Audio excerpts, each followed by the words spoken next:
Hello friends, तो start करते हैं क्लास 9th का मैथ का एक चैप्टर। बराबर, तो मैथ का चैप्टर नंबर 7 यानी त्रिभुज के बारे में देखते हैं। बराबर, तो फिलहाल इसमें हम इसका इंट्रोडक्शन देखते हैं, क्या चीज़ है इसके बारे में, इसका इंट्रो समझते हैं, और बाकी जो इसके जो क्वेश्चन वगैरह रहेंगे या प्रश्नावली के आधार पर क्वेश्चन, उसको अलग से वीडियो में हम देख लेंगे। इसका इंग्लिश नाम है ट्रायंगल। तो तीन रेखाओं या कह सकते हो तीन रेखाखंडों का एक बंद आकृति या तीन भुजाओं की एक बंद आकृति को हम क्या कहते हैं? त्रिभुज कहते हैं, है ना। तो ये जो त्रिभुज है इसके कई सारे टाइप्स भी है, इसके नाम के आधार, इसके कोण के हिसाब से, इसके कह सकते हो इसके भुजाओं के आधार पे, है ना। देखते हैं कौन कौन से इसके प्रकार होंगे। तो त्रिभुज के नॉर्मली अगर हम कोण की बात करें तो कोण के आधार पे इसके तीन प्रकार होंगे। पहला कौन सा होगा? एक होगा समकोण यानी राइट एंगल।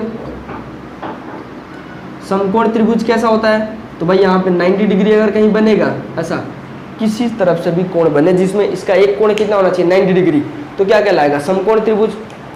एक होता है, मान के चलो इसका कोण इससे छोटा हो, 90 से छोटा कोई त्रिभुज हो, यानी जिसका कोण कैसा हो? 90 से छोटा हो, इसका जो एंगल कैसा हो? 90 से छोटा होना चाहिए। तो जिसका भी एंगल 90 से छोटा होगा वो क्या कहलाता है? न्यून कोण। क्या कहलाएगा? न्यून कोण।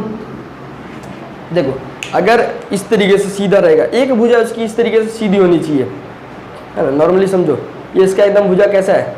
एकदम सीधे सीधे पे है, तो क्या कहलाएगा? समकोण त्रिभुज।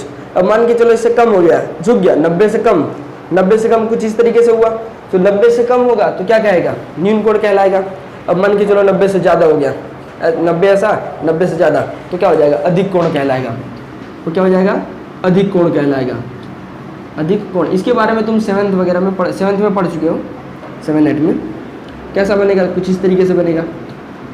देखो, कुछ इस तरीके से बनेगा, ये अधिक कोण वाला, 90 से ज़्यादा होना चाहिए, है? ये तो कोण के हिसाब से होता है। फिर इसकी भुजाओं के आधार पे भी होता है, भुजा मतलब साइड के आधार पे। इंग्लिश नाम क्या है इसका? राइट एंगल, इसका एक्यूट एंगल, इसका ऑब्ट्यूस एंगल। एक्यूट और ऑब्ट्यूस ये हो जाएंगे। फिर अगर बात करें इसकी भुजा यानी साइड के आधार पे, तो साइड के हिसाब से अगर देखो, मान के चलो तीन की तीनों भुजा बराबर हो, है ना, तीन की तीनों बराबर हो, तो तीनों बराबर होंगे तो क्या कहलाएगा? वो समबाहु कहलाएगा। समबाहु, समबाहु यानी कि तुम्हारा इक्विलेटरल ट्रायंगल। समबाहु यानी इक्विलेटरल ट्रायंगल।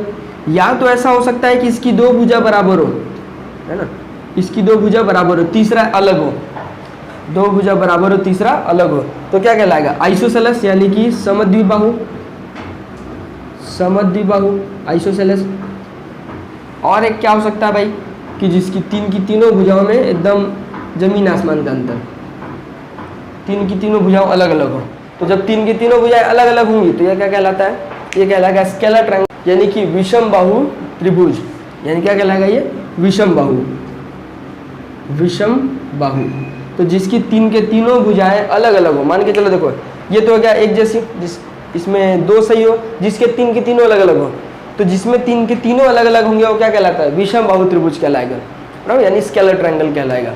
ये स्केलर, ये आइसोसेलेस, ये सॉरी ये इक्विलेटरल और ये आइसोसेलेस। आइसोसेलेस यानी समद्विबाहु, जिसकी दो भुजाएं बराबर होंगी। तो ये था त्रिभुज के बारे में। अब समझते हैं कि हम इसका जो किस तरीके से हमें इसमें देखना है सर्वांग आकृति के बारे में, यानी कॉन्ग्रुएंट फिगर की बात करते हैं अभी। कॉन्ग्रुएंट फिगर यानी कि सर्वांग सम, सर्वांग सम, सर्वांग सम। तो ये सर्वांग सम क्या चीज़ है? कॉन्ग्रुएंट क्या चीज़ है? अब मान के चलो कि देखो, कॉन्ग्रुएंट वैसे तो इस ऐसे टर्म्स में यूज़ होगा, ऐसे ड्राइंग्स में यूज़ होगा, या ऐसे पॉलीगॉन में होगा, जिस पॉलीगॉन का जो एक तरीके से कह सकते हो उसमें जो साइड्स होंगे इक्वल होने चाहिए। अगर मान के चलो तुम ट्रायंगल को अगर ले रहे हो, तो ट्रायंगल की अगर हमें सर्वांग समता किसी से निकालनी है या इसका कॉन्ग्रुएंसी फाइंड करना है, तो दूसरा ट्रायंगल ही होना चाहिए, बराबर। ट्रायंगल का कॉन्ग्रुएंट प्रूफ करना है तो ट्रायंगल ही होना चाहिए। ये नहीं कि उसमें तुम एक स्क्वायर डाल दो या एक सर्कल डाल दो, तो स्क्वायर सर्कल ये सब नहीं चलने वाला, है ना। ना ही सर्कल चलेगा, ना ही स्क्वायर चलेगा, तो ये सब नहीं चलने वाले हैं। तो अगर तुम्हें ट्रायंगल का प्रूफ करना है कॉन्ग्रुएंसी, तो ट्रायंगल ही लाओ। तो एक देखो, ये दोनों क्या होंगे? एक कॉन्ग्रुएंट ड्राइंग होंगे, यानी इन दोनों के बीच में हम कॉन्ग्रुएंसी प्रूफ कर लेंगे। कॉन्ग्रुएंसी का सेंस है सर्वांग क्षमता। तो देखो, इसका और इसका सर्वांग क्षमता नहीं हो सकता, या इसका भी नहीं हो सकता, है ना। हाँ, लेकिन इसका हो जाएगा, क्यों हो जाएगा? क्योंकि दोनों ड्राइंग सेम टू सेम है। तो ड्राइंग सेम टू सेम, देखो छोटा बड़ा हो उससे कोई लेना देना नहीं, ट्रायंगल छोटा हो या के लिए पूरा तुम ब्लैक बोर्ड जितना कर दो ना, क्या चलो उससे कोई प्रॉब्लम नहीं, पर ट्रायंगल ही होना चाहिए। हाँ, तो ये चीज़ है। अब मान के चलो स्क्वायर का करना, तो दूसरा भी स्क्वायर ही तुम्हें चाहिए, तो फिलहाल रेक्टेंगल दिख रहा है, जो भी समझो तुम अपने हिसाब से, स्क्वायर भी हो या रेक्टेंगल हो, तो उसको सेम टू सेम उसी ड्राइंग से ही करोगे, तभी जाके ये कॉन्ग्रुएंसी प्रूफ कर सकते हो। चलो, तो इसकी जो कॉन्ग्रुएंसी प्रूफ करते हैं ट्रायंगल की ट्रायंगल के बारे में देखते हैं। तो हमारा जो चैप्टर है ट्रायंगल बेस्ड है, तो इसलिए हम ट्रायंगल का स्टार्ट करते हैं इसमें। तो देखो, ये ट्रायंगल की जो कॉन्ग्रुएंसी है, इसके लिए कई सारे नियम हो सकते हैं। अब देखो, जैसे कि मान के चलो ये दो ट्रायंगल है, मान के चलो ये ए, ये बी, ये सी, ये ई एफ और ये जी, इस तरीके से दो ट्रायंगल है। इन्हीं दोनों का हमें क्या करना है? सर्वांग समता निकालना है। देखो, सर्वांगसम यानी उसकी ड्राइंग कुछ इस तरीके, इसका सिंबल कुछ ऐसे होगा, ये कॉन्ग्रुएंसी सिंबल होता है। अब दो ट्रायंगल को कॉन्ग्रुएंट प्रूफ करना है, तो सर्वांगसम प्रूफ करना है, तो मेन तीन चीज़ें हमें पता होना चाहिए। तीन चीज़ें कुछ भी हो सकता है, या तो उसके भुजाओं के आधार पर होना चाहिए, या तो उसके कोण के आधार पर होना चाहिए। अब मान के चलो क्वेश्चन है, इसमें तुम्हें दिया हुआ है कि ये ए बी जो है वो ई एफ के बराबर है, बी सी जो है वो एफ जी के बराबर है, और ए सी जो है वो ई जी के बराबर है।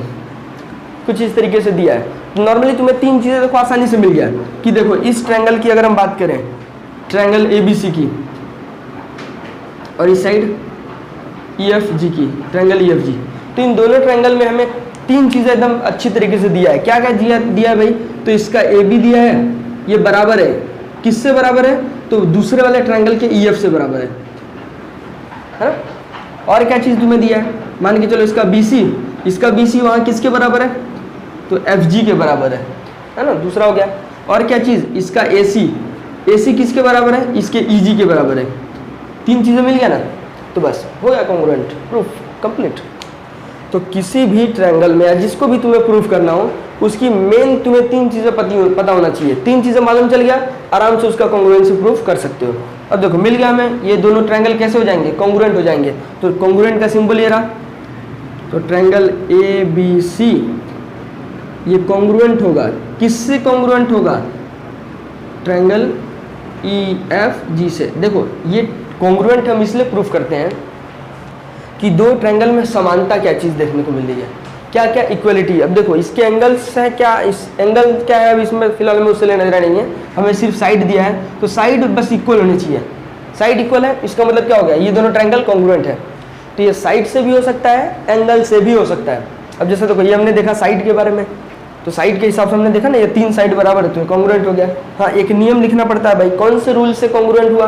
तो देखो, क्या क्या चीज़ हमने बराबर साबित किया? एक ये वाली भुजा साबित किया बराबर, तो ये भुजा है, भुजा को हम इंग्लिश में क्या कहते हैं? साइड। इसके बाद ये भी एक भुजा है, इसको इंग्लिश में क्या कहते हैं? साइड। ये भी एक भुजा है, इसको भी हम क्या कहते हैं? साइड। तो साइड साइड साइड प्रॉपर्टी से क्या हो रहा है? बराबर हो जा रहा है ना, यानी कॉन्ग्रुएंट हो जा रहा है। और एक चीज़ और, कॉन्ग्रुएंट प्रूफ करने के बाद अगर ये दोनों ट्रायंगल अगर हमने कॉन्ग्रुएंट प्रूफ कर दिया, तो इसके बाद अब कुछ भी इसमें से तुम उठा लो, इसका कोण उठाओ, भुजा उठाओ, चाहे कुछ भी ले लो, वो दोनों क्या होंगे? आपस में बराबर हो जाएंगे। क्यों बराबर होंगे? तो क्योंकि ये दोनों ट्रायंगल कॉन्ग्रुएंट है, दोनों ट्रायंगल बराबर है। अब ये ट्रायंगल बराबर है, तो इसके अंदर के जो भी पार्ट्स होंगे वो सब भी क्या होंगे? बराबर होने वाले हैं। तो उसी चीज़ को हम क्या बोलते हैं? तो जिसको प्रूफ करना चाहिए, मान के चलो अगर हमें लिखना है कि इसका ये ए सी बी यानी एंगल सी और इसका एंगल जी दोनों बराबर है। क्यों बराबर होंगे?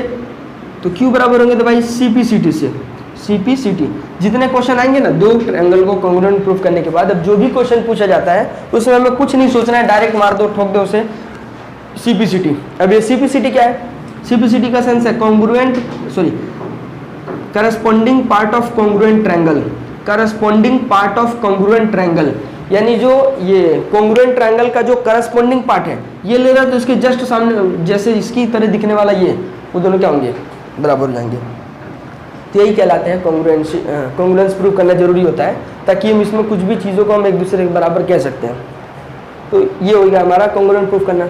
अब जरूरी नहीं सिर्फ साइड से हो, एंगल के आधार पर भी हो सकता है। कैसे? तो देखो, अब मान के चलो कि अब ये ट्रायंगल दिया हुआ है ना, इस ट्रायंगल में हमें ये एंगल, ये भुजा और ये भुजा, देखो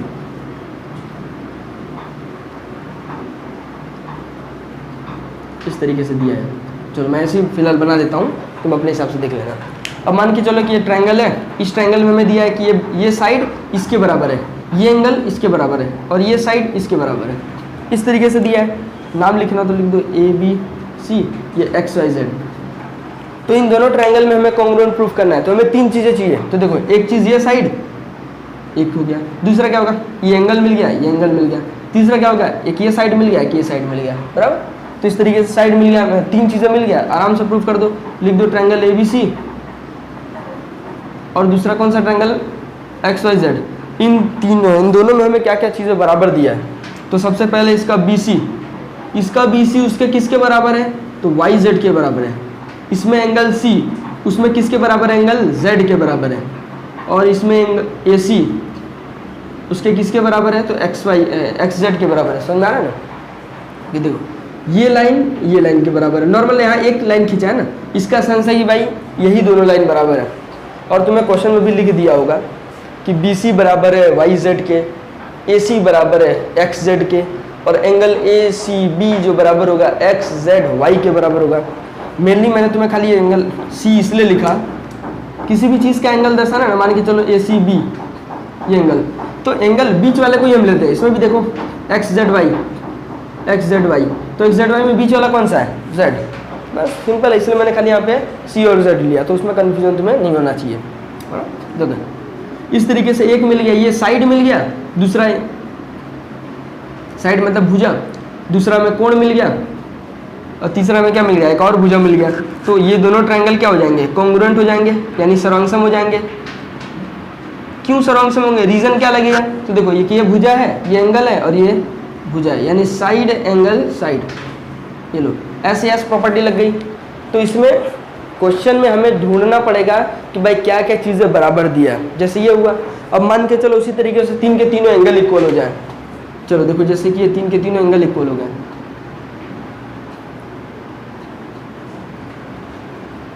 है ना, तीनों एंगल इक्वल हो गए। अब तीनों एंगल इक्वल हो गए तो लिख दो भाई ट्रायंगल ABC कॉन्ग्रुएंट हो जाएगा ट्रायंगल EFG से। रीजन क्या लगाओगे, तीनों एंगल है तो एंगल एंगल एंगल, तो ऐसे कॉन्ग्रुएंसी होंगे, ऐसे कई सारे कॉन्ग्रुएंट होंगे। अब वो जो हम उसको आगे वीडियो में देखते रहेंगे। जैसे हम प्रश्नावली के क्वेश्चन करेंगे तो उसमें हर एक टाइप के क्वेश्चन कि कौन कौन से कॉन्ग्रुएंसी नियम लगेंगे। देखो एक हो सकता है कि मान के चलो कि ये 2 एंगल हैं और ये तीसरी भुजा है, तो ऐसे लिख देंगे भाई, देखो 2 एंगल है, एंगल एंगल, और एक ये भुजा हो जाएगी तो साइड, एंगल एंगल साइड। ऐसे भी हो सकता है कि एक ये एंगल दिया है, एक ये साइड दिया है, एक ये एंगल दिया है, तो एंगल साइड एंगल, है ना। ऐसे कई सारे कॉन्ग्रुएंसी नियम लगेंगे। अब कौन कौन से नियम होंगे तो उसको जब हम क्वेश्चन देखेंगे तो उसको और अच्छे से इसमें चर्चा करेंगे, बराबर। तो हमारा 7.1 के लिए जो इंट्रोडक्शन फिलहाल के लिए इतना ही है, बराबर। उसके आगे जो होगा इसके मीडियंस, किस तरीके से मीडियन उसको डिवाइड करता है, उसका एरिया क्या होगा, तो उसको हम नेक्स्ट वीडियो में देखेंगे। तो फिलहाल इसमें कोई डाउट नहीं होना चाहिए तुम्हें, बराबर। ये हमारा कॉन्ग्रुएंसी हो जाएगा। तो कॉन्ग्रुएंट नियम में जो भी लगाओ तुम, साइड एंगल, 3 चीज़ें कैसे भी ढूंढ लो, बस 3 चीज़ें बराबर मिल जाए तो उसमें नियम लगा दो, कॉन्ग्रुएंट कर दो, और उसके बाद उसमें से जो भी क्वेश्चन पूछता है कुछ मत सोचो, डायरेक्ट लगा दो, क्या कर दो, CPCT से बराबर, बस बात खत्म। कुछ नहीं, खाली CPCT 2 ट्रायंगल को तुमने प्रूव कर दिया तो बाय CPCT बस होता जाएगा काम, बराबर। चलो तो ये इस तरीके से उसको स्क्रीनशॉट ले लो, या जो भी डाउट हो तुम्हें कमेंट कर देना, नेक्स्ट वीडियो में हम इसको सॉल्व कर लेंगे, बराबर।